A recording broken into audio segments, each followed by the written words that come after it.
Good morning. Today we are going to start the first chapter of economics known as development. Guys, आज हम economics का first chapter start करने जा रहे हैं जिसका नाम है development. What does the word development mean? Write down. It simply means progress. Guys, पहले आपके गांव में सिर्फ एक बिल्डिंग थी, अब आपके गांव में जो है 2 बिल्डिंगें बन गई हैं. तो this is a case of development. आपका लिविंग स्टैंडर्ड पहले से क्या हुआ है, इम्प्रूव हुआ है, तो ये भी क्या है, डेवलपमेंट है. आपके सोर्सेज ऑफ इनकम जो है वो इंक्रीज हुए हैं, तो ये भी क्या है, डेवलपमेंट. आपकी बेसिक फैसिलिटीज जो है वो क्या हुई है, इंक्रीज हुई है, तो ये भी क्या है, डेवलपमेंट. अंडरस्टूड. अगर मान लो आपके स्कूल में सिर्फ 20 रूम्स थे, अब आपके स्कूल में 200 रूम्स बन गए हैं, तो this is also a case of development.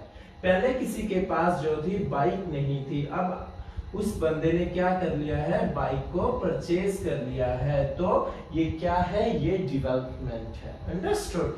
Now I am going to explain you about the characteristics of development.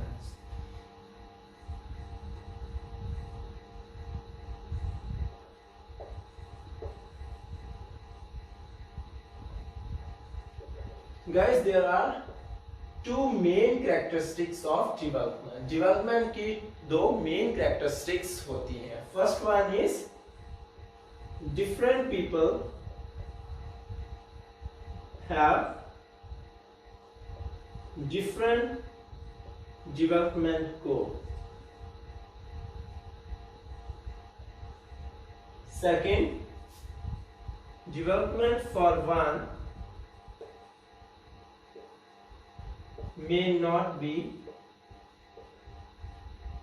a development for another. हर एक इंसान के अपने डेवलपमेंट गोल होते हैं. अलग अलग लोगों के अलग अलग डेवलपमेंट गोल होते हैं. जो एक के लिए डेवलपमेंट है वो दूसरे के लिए जरूरी नहीं कि वो डेवलपमेंट हो. इन दोनों पॉइंट्स को मैं डिटेल में एक्सप्लेन करने लगा हूं. First one, different people have different development goals. First हम केस लेके चलते हैं बॉय का. जब भी आपको ये क्वेश्चन कई बार अलग से पूछा जा सकता है कि justify the statement different people have different development goals, तो आपको इनको क्या करना है, अलग अलग पॉइंट से एक्सप्लेन करना है. मैंने फर्स्ट केस किसका लिया, बॉय का लिया. अब देखो बॉय की हमने क्या देखनी है, उसकी नीड्स देखनी है, उसकी विशेष देखनी है. अंडरस्टूड. उसको क्या चाहिए, वो उसका क्या है, डेवलपमेंट गोल है. बॉय को क्या चाहिए, फ्रीडम चाहिए. So freedom is a development goal of a boy. उसको क्या चाहिए, साथ के साथ उसको एक अच्छी बाइक चाहिए, तो ये भी क्या है, उसकी डेवलपमेंट गोल है. थर्ड, उसको चाहिए बेटर एजुकेशन. वो चाहता है कि उसे बेटर एजुकेशन मिले, तो ये भी क्या है, उसका डेवलपमेंट गोल है. फोर्थ, उसको लगता है कि मेरे पास जो है एक कार भी होनी चाहिए, तो कार क्या है, उसके लिए डेवलपमेंट गोल है. अंडरस्टूड. अब हम कुछ केसेस आपकी बुक से लेके चल रहे हैं, जिसमें से फर्स्ट केस क्या है, फार्मर्स फ्रॉम पंजाब. अब आपने उसकी नीड या विशेष के बारे में लिखना है. वो उसके क्या बन जाएंगे, वो उसके डेवलपमेंट गोल्स बन जाएंगे. फर्स्ट वन केस जो है हम कहां से लेके चल रहे हैं, बुक से. वो कौन सा है, फार्मर्स फ्रॉम पंजाब. पंजाब से एक फार्मर है, उसके क्या डेवलपमेंट गोल्स होंगे, आपने उनके बारे में लिखना है. First might be better prices for his crops. उसका डेवलपमेंट गोल क्या है, बेटर प्राइजेस मिले उसको उसकी क्रॉप्स की. Understood. Second, less wages to labourers. वो चाहता है कि जो लेबरर्स हैं उनको उसे कम वेज जो है वो पे करनी पड़ेगी. ये भी उसका क्या है, डेवलपमेंट गोल है. थर्ड, वो चाहता है कि उसके बच्चे जो हैं वो बेटर एजुकेशन रिसीव करें। तो ये भी क्या है, उसका डेवलपमेंट गोल है। हो सकता है कि वो चाहता है कि उसके जो डॉटर है वो अच्छे घर में उसकी क्या हो जाए, मैरिज हो जाए। तो ये भी क्या है, उसका डेवलपमेंट गोल है। और हो सकता है कि वो चाहता है कि उसे बेटर इरिगेशन फैसिलिटीज मिले। तो ये सारी चीजें क्या है, उसकी डेवलपमेंट गोल्स हैं। Second case from the book is known as urban unemployed youth.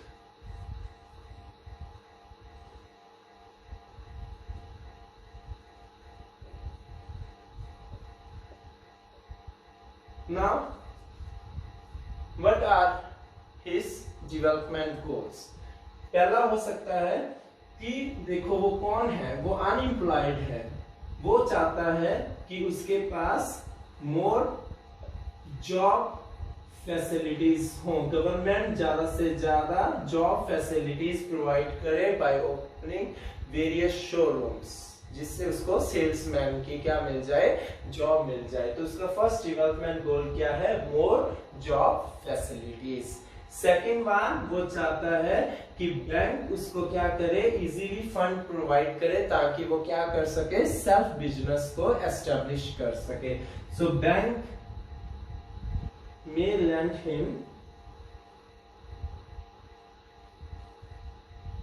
finance, or you can say money, at a lower rate of interest. Bank उसे कम रेट पे पैसा दे ताकि वो खुद का बिजनेस क्या कर सके, एस्टेब्लिश कर सके। हो सकता है कि उसको लगता है कि इंडिया के अंदर जो है वो जॉब अपॉर्चुनिटीज कम है, वो कहां पर जाके स्टडी करे, फॉरेन में जाके स्टडी करे। तो ये भी उसके क्या हो सकते हैं, डेवलपमेंट गोल्स हो सकते हैं। अंडरस्टूड? जो भी आपकी नीड्स हैं, जो भी आपकी विशेष है, ये आपकी क्या है, आपके डेवलपमेंट गोल्स हैं।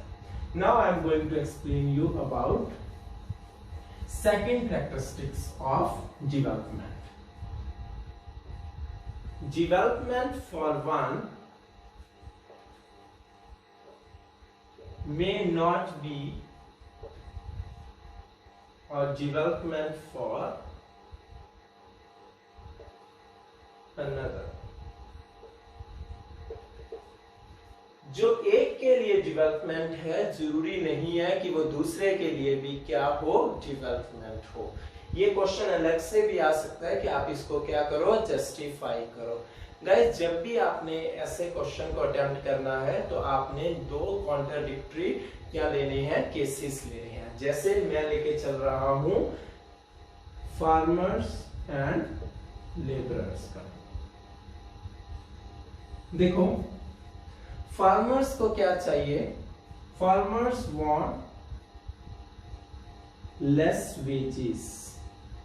फार्मर्स जो चाहते हैं वो क्या चाहते हैं कि उनको कम वेजेस पे करना पड़े। लेकिन लेबरर्स जो है वो क्या चाहते हैं, उन्हें ज्यादा वेजेस मिले।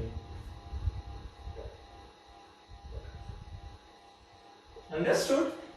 Development for one may not B development for another. Farmers क्या चाहते हैं कि उन्हें कम वेजेस पे करनी पड़े, लेबरर्स क्या चाहते हैं कि उन्हें ज्यादा वेजेस मिले। तो दोनों की जो डेवलपमेंट है वो क्या है, एक दूसरे से कॉन्ट्राडिक्ट कर रही हैं। अंडरस्टूड? नेक्स्ट वन, फार्मर्स जो चाहते हैं वो चाहते हैं मोर वर्किंग आवर्स। किससे? लेबरर से, कि वो ज्यादा से ज्यादा काम करें मेरे फील्ड में। लेकिन लेबरर्स क्या चाहते हैं कि उन्हें ज्यादा कम काम ना करना पड़े। तो वो क्या चाहते हैं, less working hours. Understood?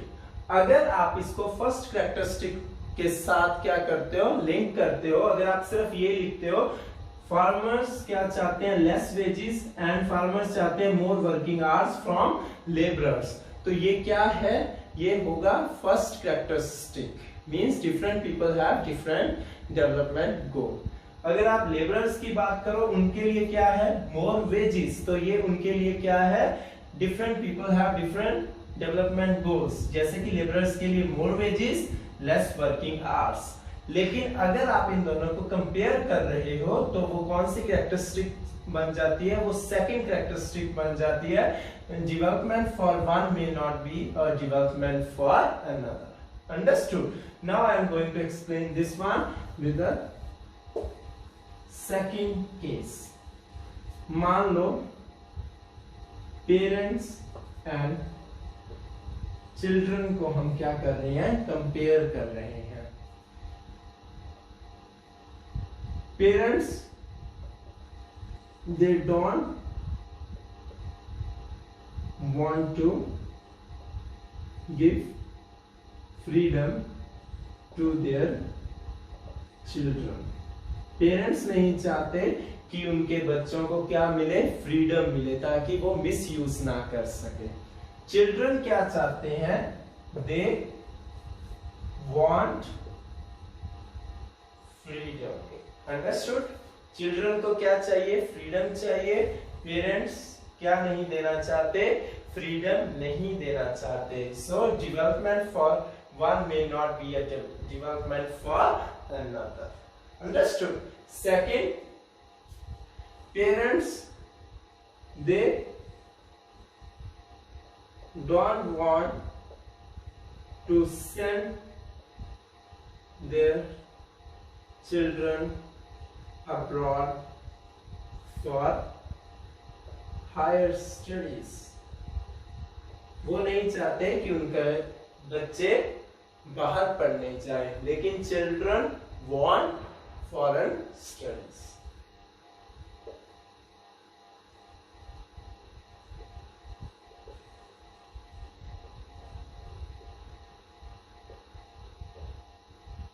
Parents want more schooling hours. वो चाहते हैं कि स्कूल जो है वो ज्यादा समय के लिए लगना चाहिए। Children they don't want.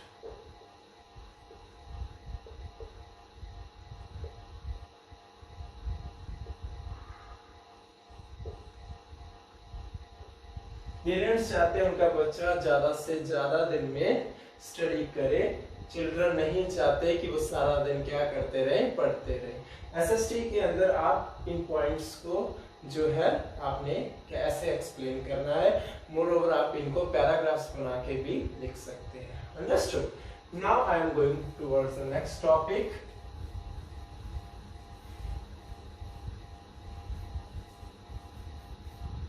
How to compare different countries और स्टेट्स।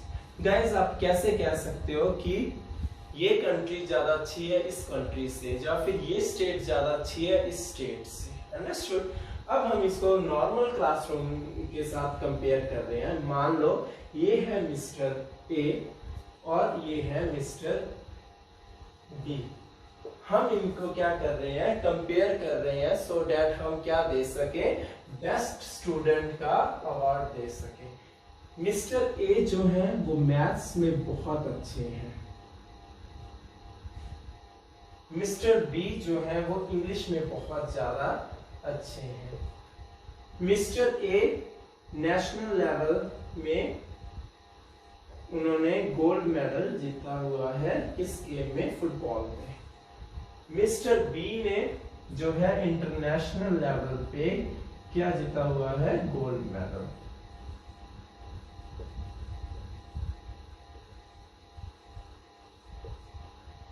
मिस्टर ए जो है वो बहुत ज्यादा क्या है, सिंसियर है। मिस्टर बी जो है वो क्या है, थोड़े से नॉटी है। हम क्या कर रहे हैं, हम इन दोनों को कंपेयर कर रहे हैं ताकि हम उनको क्या दे सके, बेस्ट स्टूडेंट की ट्रॉफी दे सके।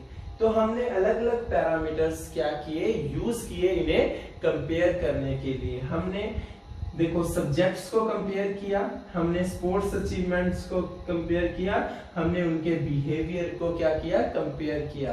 तो इसी तरह से हम कंट्रीज को भी अलग अलग पैरामीटर्स यूज करके क्या करते हैं, कंपेयर करते हैं, ताकि हम उनको रैंक्स असाइन करके दे सके और हमें पता चल सके भी कौन सी कंट्री रहने के लिए ज्यादा अच्छी है, कौन सी कंट्री अच्छी नहीं है। तो इसलिए हम कंट्रीज को क्या करते हैं, रैंक असाइन करते हैं। अंडरस्टूड? हम उनको क्या करते हैं, कंपेयर करते हैं। Now I am going to explain you how you can compare different countries or states. आप कैसे countries को या states को क्या कर सकते हो, compare कर सकते हो। Guys, there are two important ways. First one, on the basis of income.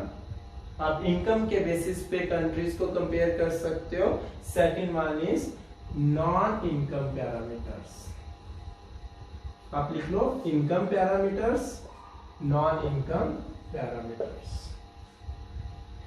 Income के अंदर आप इजीली कंट्रीज को कंपेयर कर सकते हो कि जिस कंट्री की ज्यादा इनकम है वो कंट्री ज्यादा अच्छी है, जिसकी इनकम कम है वो कंट्री कम अच्छी है। इनकम के अंदर हम दो पैरामीटर्स को इंक्लूड करते हैं। First one is known as national income. हम कंपेयर करेंगे on the basis of national income. Second one हम कंपेयर करेंगे पर कैपिटा इनकम। ये दो बेसिस पे हम क्या करते हैं, कंट्री को इनकम के बेसिस पे कंपेयर करते हैं। नेशनल इनकम के बेसिस पे, पर कैपिटा इनकम के बेसिस पे। Non income parameters means income को छोड़ के बाकी जो हम क्या करते हैं बेसिस पे कंट्रीज को कंपेयर करेंगे वो किस में आएंगी, नॉन इनकम पैरामीटर्स में आएंगी। अंडरस्टूड? ये मैं आपको डिटेल में एक्सप्लेन करूंगा। सबसे पहले मैं आपको एक्सप्लेन करने लगा हूं income parameters. Understood? First one is national income. आप कंट्रीज को नेशनल इनकम के बेसिस पे क्या कर सकते हो, कंपेयर कर सकते हो। Write down, it is an income earned by all individuals of a country. ये वो इनकम होती है जो सभी इंडिविजुअल्स ने क्या की होती है, अर्न की होती है। फॉर एग्जाम्पल एक कंट्री है जिसका नाम है ए कंट्री है, उसके अंदर मान लो 5 सिटीजन्स रहते हैं। फर्स्ट पर्सन जो है 10,000 अर्न करता है, सेकंड वन जो है वो भी 10,000 अर्न करता है, थर्ड वन जो भी वो भी 10,000, फोर्थ भी 10,000, फिफ्थ भी 10,000। तो उस कंट्री की नेशनल इनकम कितनी हो गई, उस कंट्री की नेशनल इनकम जो है वो कितनी है, 50,000। अंडरस्टूड? मान लो दूसरी कंट्री है जो कौन सी है, कंट्री बी। इसके अंदर भी 5 जो है वो सिटीजन्स हैं। फर्स्ट वन जो है वो अर्न करता है 10,000, सेकंड वन जो है वो भी 10,000, थर्ड वन जो वो भी 10,000, फोर्थ वन भी 10,000, फिफ्थ वन 20,000। इट मींस इस कंट्री की टोटल इनकम क्या हो गई, 60,000। अंडरस्टूड? तो आप कह सकते हो कि कंट्री बी ज्यादा अच्छी है एज कंपेयर टू कंट्री ए, क्योंकि कंट्री बी की नेशनल इनकम ज्यादा है एज कंपेयर टू कंट्री ए। तो national income means sort of total income. Total income means income of all residents of a particular country. तो यहाँ पर हमने वर्ड यूज किया था और, हमने सभी की इनकम को क्या किया, टोटल किया, जिसको क्या बोलते हैं, नेशनल इनकम। अंडरस्टूड? जब आप सारी कंट्रीज के लोगों की इनकम को क्या करते हो, ऐड करते हो, तो वो एक पर्टिकुलर कंट्री की क्या बन जाती है, टोटल इनकम। जैसे कि कंट्री ए की टोटल इनकम कितनी है, 50,000, कंट्री बी की टोटल इनकम कितनी है, 60,000। अंडरस्टूड? गाइस, सेकंड पैरामीटर जो हम यूज करते हैं इनकम कैटेगरी के अंदर, उसे बोलते हैं पर कैपिटा इनकम। ये बहुत ही इंपॉर्टेंट टॉपिक है बोर्ड के लिए। Per capita income, it is also known as average income. इसको एवरेज इनकम भी कहा जाता है। क्वेश्चन आ जाता है what is the other name of per capita income, उसका अदर नेम क्या है, average income. Average income is also known as per capita income. अगर क्वेश्चन आ जाए कि पर कैपिटा इनकम के बारे में लिखो तो आपने लिखना है it is also known as average income. Understood. Second, it is an income earned by each individual of a country। ये वो इनकम है जो हर एक इंडिविजुअल एक कंट्री का क्या करता है, अर्न करता है। अब इसका फॉर्मूला लिखो, per capita income is equal to total income, या फिर आप कह सकते हो national income divided by number of families. Total income को जब आप पॉपुलेशन से डिवाइड करते हो तो वो कौन सी इनकम आ जाती है, वो पर कैपिटा इनकम आ जाती है। मान लो टोटल इनकम आपको दी हुई है 50,000 और नंबर ऑफ फैमिलीज आपको दी हुई है 5, तो इट मींस हर एक इंसान कितना कमा रहा है, 10,000 कमा रहा है। तो दिस इज योर पर capita income. Understood.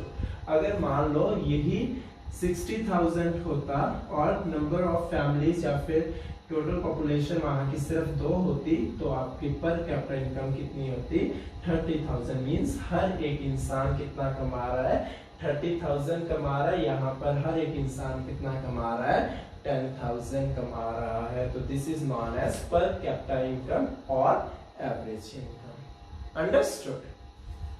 Now guys, हम इसके न्यूमेरिक पोर्शन की तरफ चल रहे हैं। मान लो there are 5 families. Number of families कितनी है, 5। हमें दे रखा है टोटल इनकम जो कि 50,000।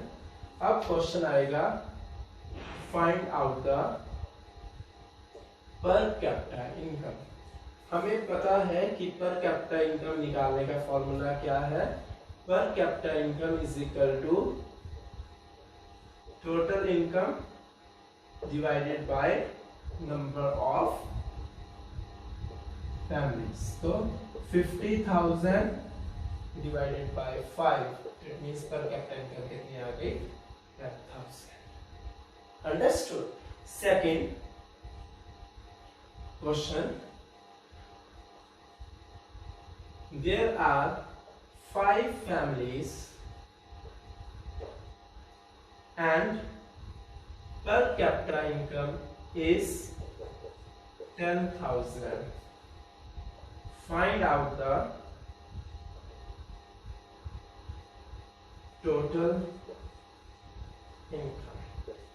हमें कौन सी इनकम निकालनी है, टोटल इनकम निकालनी है। हमें क्या दे रखा है, नंबर ऑफ फैमिलीज दे रखी है, हमें पर कैपिटा इनकम दे रखी है। तो आप इस इंफॉर्मेशन से किस तरह से निकाल सकते हो टोटल इनकम, तो आप लिखो total income is equal to per capita income multiply by number of families. अगर आप इनको क्रॉस मल्टीप्लाई कर देते हो तो टोटल इनकम निकल जाएगी। हमने वही किया, पर capita income multiply by number of families. Per capita income कितनी दे रखी है, 10,000। नंबर ऑफ फैमिलीज कितनी दे रखी है, 5। तो टोटल इनकम कितनी आ गई, 50,000, जो आप यहाँ से चेक कर सकते हो। अंडरस्टूड।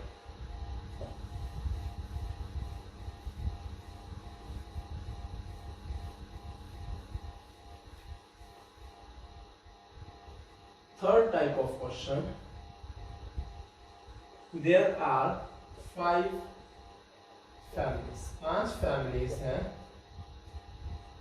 पर कैपिटा इनकम जो दे रखी है वो मान लो दे रखी है 10,000। There are 5 families, per capita income जो दे रखी है वो कितनी दे रखी है, 10,000 दे रखी है। हमने क्या करना है, आगे सॉल्व करना है। इनकम जो ए की है वो दे रखी है 10,000, बी की जो दे रखी है वो भी 10,000, सी की जो दे रखी है वो भी 10,000, डी की जो दे रखी है वो भी 10,000, ई की हमें क्या करनी है, फाइंड आउट करनी है। इट मींस 5 फैमिलीज हैं, लेकिन इनकम कितनी फैमिलीज की दे रखी है, 4 फैमिलीज की दे रखी है। हमें 5th फैमिली की इनकम को क्या करना है, फाइंड आउट करना है। और हमें साथ में क्या दे रखा है, पर कैपिटा इनकम दे रखी है। अंडरस्टूड। अब हम इसको कैसे सॉल्व करेंगे। Per capita income is equal to total income divided by number of families. Now tell me total income का formula. Total income is equal to income of A plus income of B plus income of C plus income of D plus income of E. This is my total income. A की income 10,000 है, B की income 10,000 है, सी की income 10,000 है, D की income 10,000 है, ई की income हमने क्या अज्यूम कर ली, x। तो हमारे पास जो टोटल इनकम आई वो क्या आई, 40,000 प्लस x। यस, हमने इनको क्या किया, ऐड किया। अब हम इस फॉर्मूले में भर देंगे। पर कैपिटा इनकम कितनी दे रखी है, 10,000। टोटल इनकम हमारे पास कितनी आ गई, 40,000 plus x। Number of families कितनी है हमारे पास, 5। हम इसको क्या करेंगे, क्रॉस मल्टीप्लाई करेंगे। तो 40,000 plus x is equal to 50,000। x is equal to 50,000 minus 40,000। तो x की वैल्यू जो आ गई वो कितनी आ गई, 10,000। अंडरस्टूड। ऐसे अपने मैरिट क्वेश्चन को सॉल्व कर सकते हैं। अब हम स्टडी करते हैं, do you think per capita income is the best parameter to compare. Question लिख लीजिए, do you think per capita income is the best parameter to compare countries? Answer is no. No, it is not the best parameter to compare countries because it hides disparities। या अगर आपको ये मुश्किल लग रहा है तो आप लिख सकते हो, because it does not provide true picture. ये हमें ट्रू पिक्चर प्रोवाइड नहीं करता। कैसे, देखो मान लो हमारे पास 2 कंट्रीज है, country A country B. Country A में फर्स्ट कैंडिडेट जो है वो 10,000 कमा रहा है, you can say citizen. Second one भी 10,000, थर्ड वन भी 10,000, फोर्थ वन भी 10,000, फिफ्थ वन भी 10,000, जिससे पर कैपिटा कितने आ गई, पर कैपिटा इनकम जो आ गई वो आ गई 10,000। लेकिन कंट्री बी में फर्स्ट पर्सन 0 कमा रहा है, सेकंड पर्सन 0 कमा रहा है, थर्ड पर्सन 0 कमा रहा है, फोर्थ पर्सन 0 कमा रहा है, फिफ्थ पर्सन जो है वो कितना कमा रहा है, 50,000। हमारी जो एवरेज आएगी वो भी क्या आएगी, 10,000। क्या आपको लगता है कि हर एक बंदा यहाँ 10,000 रुपया कमा रहा है? नो, क्योंकि ये 4 तो कुछ कमा ही नहीं रहे, सिर्फ ये वाला पर्सन कमा रहा है, लेकिन फिर भी आंसर कितना आ रहा है, 10,000। ये क्या शो कर रहा है कि हर एक इंसान कितना रुपया कमा रहा है, 10,000। लेकिन एक्चुअल में ऐसा नहीं है, सिर्फ एक ही बंदा जो है वो 50,000 कमा रहा है, जिससे उसकी एवरेज कितनी आ रही है, 10,000। तो it means it hides disparities और आप कह सकते हो does not provide true pictures. Understood? ये एक अच्छा पैरामीटर नहीं है कंपेयर करने का, लेकिन ये मोस्टली यूज होता है. Now we are going towards the next topic, non-income parameters. Income parameters के अंदर हमने दो parameters किए. First one is national income, second one is per capita income. अब हम स्टडी करेंगे non-income parameters. मींस इनकम को छोड़ के बाकी पैरामीटर्स के बेसिस पे भी हम क्या कर सकते हैं, कंट्रीज को कंपेयर कर सकते हैं. First one is known as net attendance ratio. Full form आ सकती है नेट अटेंडेंस रेशियो. अटेंडेंस कहाँ लगती है गाइस? स्कूल में? Yes sir. यहां से आपने याद रखना है. Net attendance ratio means it is total number of students of 6 to 10 age group. It is a total number of students of 6 to 10 age group is attending school as compared to total number of students of a same age group. मेरी ये लिखा है it is a total number of students of 6 to 10th age group is attending school as compared to total number of students of a same age group. Means 6 to 10 years में से कितने बच्चे जो है स्कूल अटेंड कर रहे हैं as compare to total number of student उस एज ग्रुप में जितने हैं. अंडरस्टूड? तो ये हम रेशियो फाइंड आउट करते हैं. समझ आ गया? मान लो 10 बच्चे अटेंड कर रहे हैं स्कूल में, कौन सी एज ग्रुप के? 6 to 10 में. लेकिन टोटल 6 to 10 एज ग्रुप में पूरे कितने बच्चे हैं, उसमें से सिर्फ 10 अटेंड कर रहे हैं. जो रेशियो आएगी that is known as net attendance ratio. और ये ज्यादा आनी चाहिए या कम आनी चाहिए? सर ये ज्यादा होनी चाहिए. क्यों? क्योंकि जितनी ज्यादा होगी उतनी ही हमें पता चलेगा हमारे कंट्री में एजुकेशन सिस्टम क्या है, स्ट्रांग है. हमारे ज्यादा से ज्यादा लोग जो स्पेशली बच्चे जो है वो क्या कर रहे हैं, एजुकेशन गेन कर रहे हैं. तो नेट अटेंडेंस रेशियो जिस कंट्री की जितनी ज्यादा होती है वो कंट्री उतनी ही अच्छी होती है. Understood? Next one IMR.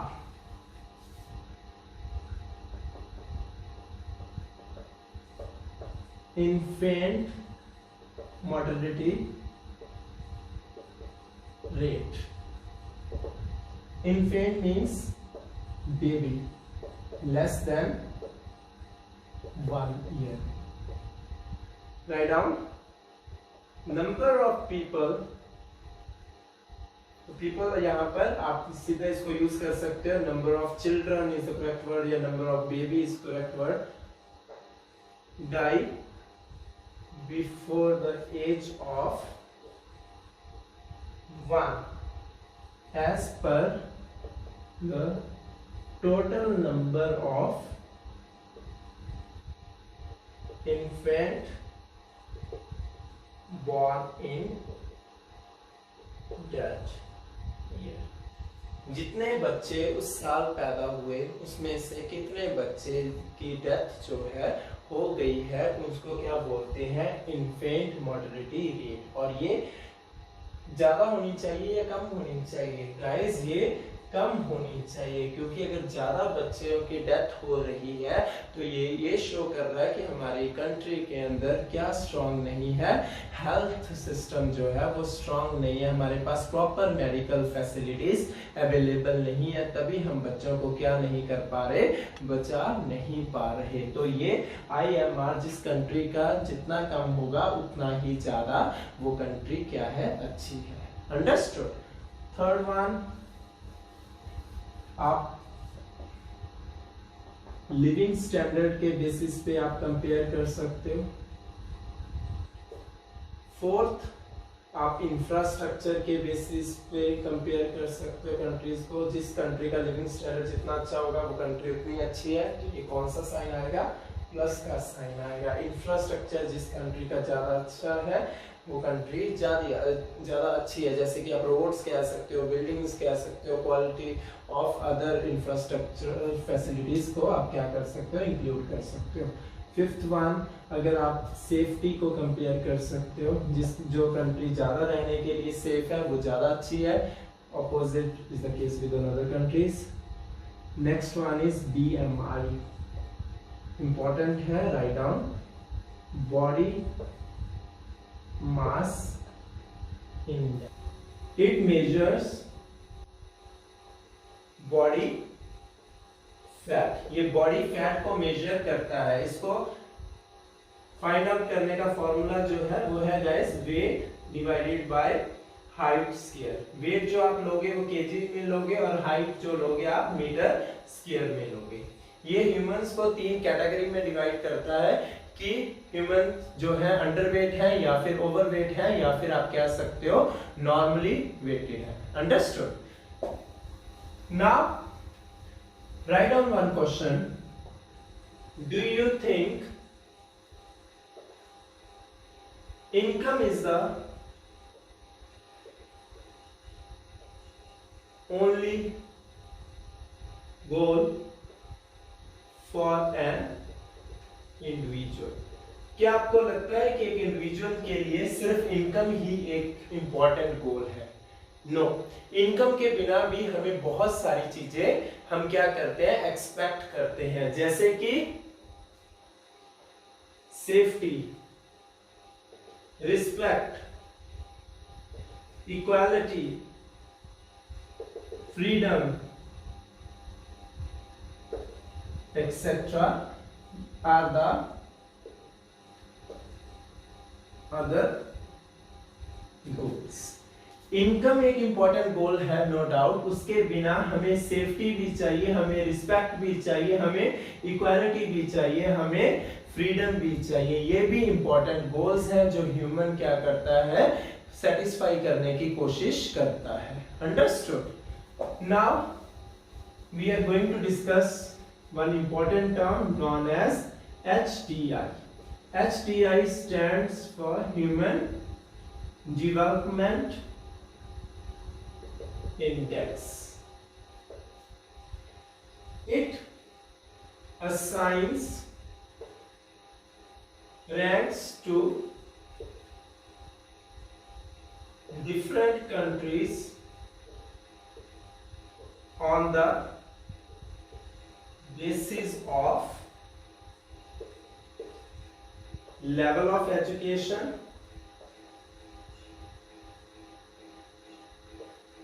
health status and per capita income. Human development index जो है वो क्या करता है, कंट्रीज को रैंक असाइन करता है on the basis of level of education, health status and per capita income. अगर आपको क्वेश्चन आ जाए कि what are the various components of human development index, तो आपने कौन कौन से कंपोनेंट्स लिखने हैं, level of education, health status and per capita income. These are the components of HDI, means Human Development Index. Understood? अब हम कंपेयर करेंगे वर्ल्ड बैंक की रिपोर्ट को UNDP के साथ। ये दोनों कंट्रीज को क्या करते हैं, कंपेयर करते हैं, अलग अलग रिपोर्ट्स जो है वो पब्लिश करते हैं। वर्ल्ड बैंक अपनी रिपोर्ट देता है, UNDP अपनी रिपोर्ट देता है। UNDP stands for United Nations development programme.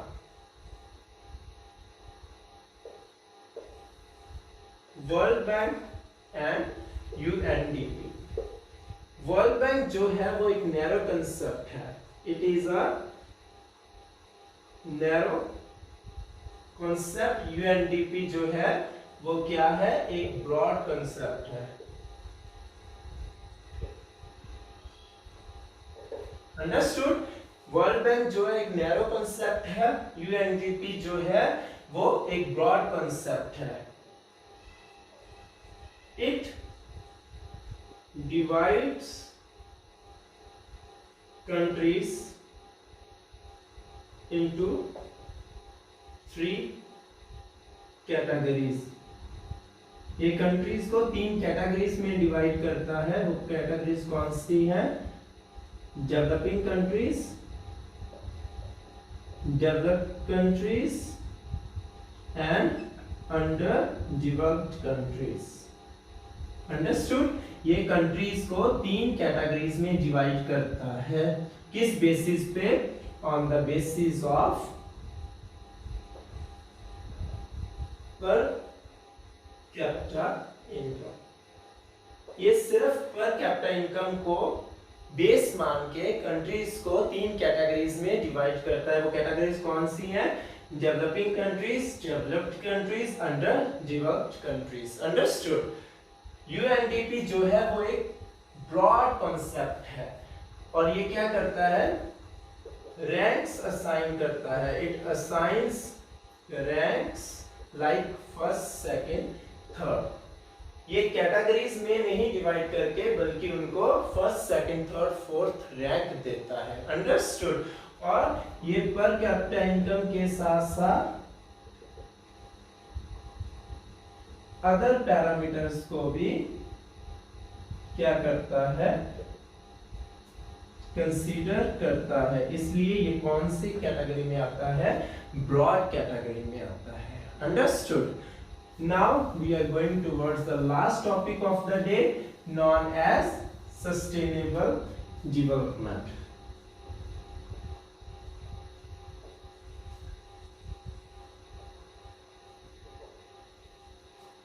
It means to use resources in such a way that future generation will be able to satisfy its need. Means हम resources को इस तरह से यूज करना चाहिए कि जो फ्यूचर जनरेशन है वो भी क्या कर सके, अपनी जरूरतों को सेटिस्फाई कर सके। मीन्स हमें प्रेजेंट रिसोर्सेज को इस तरह से यूज करना चाहिए कि वो रिसोर्सेज अवेलेबल हो किसके लिए? फ्यूचर जनरेशन के लिए। Hope you enjoyed our today's lecture. Thank you.